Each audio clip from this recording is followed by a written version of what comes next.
Organise করতে পারে, একটা কালচারাল প্রোগ্রাম হলো অর্গানাইজ করতে পারে, সেইটুকুই আমাদের দরকার। এটা নিয়ে কেন এত রেশারেশি, এত দুঃখ, আমি আসলে বুঝি না। নায়িকাদের ক্ষেত্রেও দেখেছি আমরা যে পদপদবী ত্যাগ নিয়ে এরা ব্যক্তিগত অনেক স্বার্থ হাসিলের বা বিভিন্ন কার্যক্রমে যুক্ত হয়েছে, এই বিষয়টা আসলে আপনারা নাই কি করেছে নায়িকার, আমি বুঝি না আপনার নায়িকারা কোয়েশ্চেনটা। তো এই ধরনের পদ পদবীর ত্যাগ নিয়ে এরাও তো বিভিন্ন স্বার্থ হাসিলের জন্য কাজ করেছে বা ব্যক্তি স্বার্থ নিয়ে আসলে অনেকেই কাজ করেছে। আপনি একজন জনপ্রিয় নায়িকা ছিলেন, সেই বিষয়ে আপনার নায়িকারা কেমন হবে? নায়িকা নায়ক আমি বলবো না, সবাই আমরা মানুষ, নায়িকাও মানুষ, নায়কও মানুষ, যে ভিলেন করে সেও মানুষ।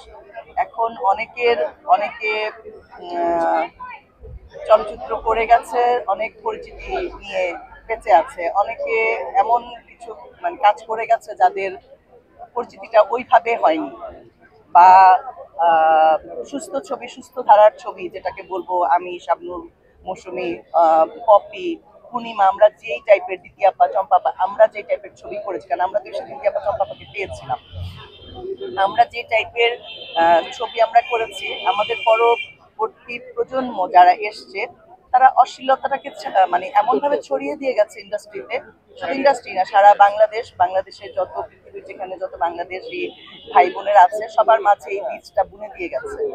এখন অনেকের হয়তো কাজ নাই, ঘরে বসে থেকে কি করব, আমি নির্বাচনে দাঁড়িয়ে আমি এটা হাসিল করি, যার যার পার্সোনাল ব্যাপার, কে কিভাবে নিজেকে মানুষের সামনে নিয়ে আসবে, তাই না?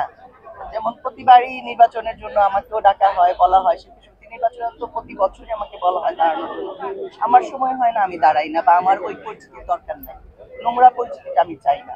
আমি শিল্পী, আলহামদুলিল্লাহ, জনগণের ভোটে, জনগণের পরিচয়ে, বা জনগণ আমাকে ভালোবাসা দিয়েছে, দর্শকের ভালোবাসায় আমি আজকে যতটুকু ছিলাম, আমার মনে হয় আমি এখনো ততটুকুই আছি, আমার এতটুকু পরিমাণ আমার মানে দর্শকের ভালোবাসা কমেনি।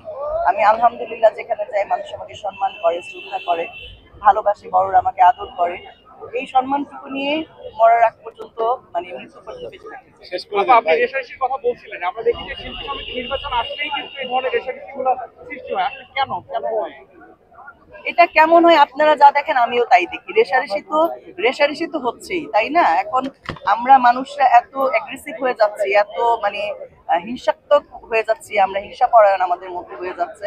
আমি জানি না যে এই এক একটা চেয়ারের মধ্যে কি আছে যেটা নিয়ে এত মানুষকে হিংসাত্মক হতে হবে, আমার আসলে জানা নেই। আপনারা যা দেখছেন আমি কিন্তু তাই দেখছি, আমি কিন্তু এর চেয়ে বেশি মানে এক্সট্রা কিছু দেখছি না, বা আমার সাথে এটা নিয়ে কোনো আলোচনা হচ্ছে না।